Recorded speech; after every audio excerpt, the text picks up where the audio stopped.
for us tonight. William, thanks so much. So the state court cases, New York doesn't pose. Donald Trump may never be sentenced for his 34 convictions. Here's why. President-elect Donald Trump already has a lot to be happy about when it comes to his election victory. But here's another reason he can celebrate. His New York criminal sentencing may never occur. The reasons range from the political firestorm that a sentence could fuel to the new legal defenses he can raise as president-elect and later as president. Happens to all these legal battles that he's been fighting. Went right in front of the former president. November 5th by the people. The odds of him going to jail are zero at this point. Mark Betterow, a New York City criminal defense lawyer and former Manhattan prosecutor, told USA Today. He's not going to sweep subways and push papers and do community service either. It's just become untenable. Trump was convicted on May 30th on 34 felony counts of falsifying business records to cover up paying porn star Stormy Daniels to stay silent during the 2016 presidential campaign about an alleged sexual encounter between them. The state court cases, New York doesn't pose. He has said he wants imprisonment to be a last. Welcome to the NewsHour. The verdict is in. The potential sentence for the crimes could be nothing at all, or it could take various forms such as community service or prison.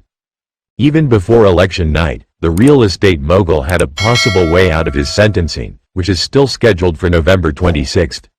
Trump has argued that some of the evidence the jury heard at his trial, which ended in late May, runs afoul of the presidential immunity decision the Supreme Court later handed down in July, and so the convictions should now be tossed out. In the Georgia case, Distinct counts when they kept saying you'll make a bunch with a lot of confidence, and they have to. William, you were our eyes and ears in the courtroom.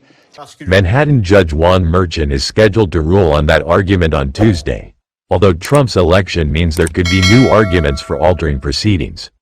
For example, Trump has twice before tried to move the case out of Merchan's hands and into a federal court, arguing federal courts are better suited to address the legal issues he is raising.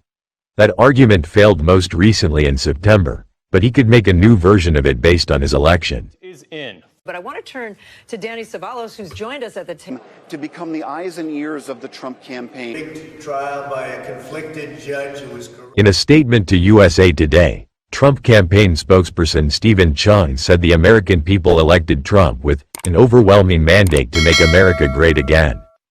It is now abundantly clear that Americans want an immediate end to the weaponization of our justice system. So we can, as President Trump said in his historic victory speech, unify our country and work together for the betterment of our nation, Chung said. That's what we can present. If there are any shortcomings, we apologize. Don't forget to like, comment, share, and subscribe. Without your support, we can't do anything. For your support, we say thank you. Now, but even if it weren't, I mean, we were all expecting that we were going to go home.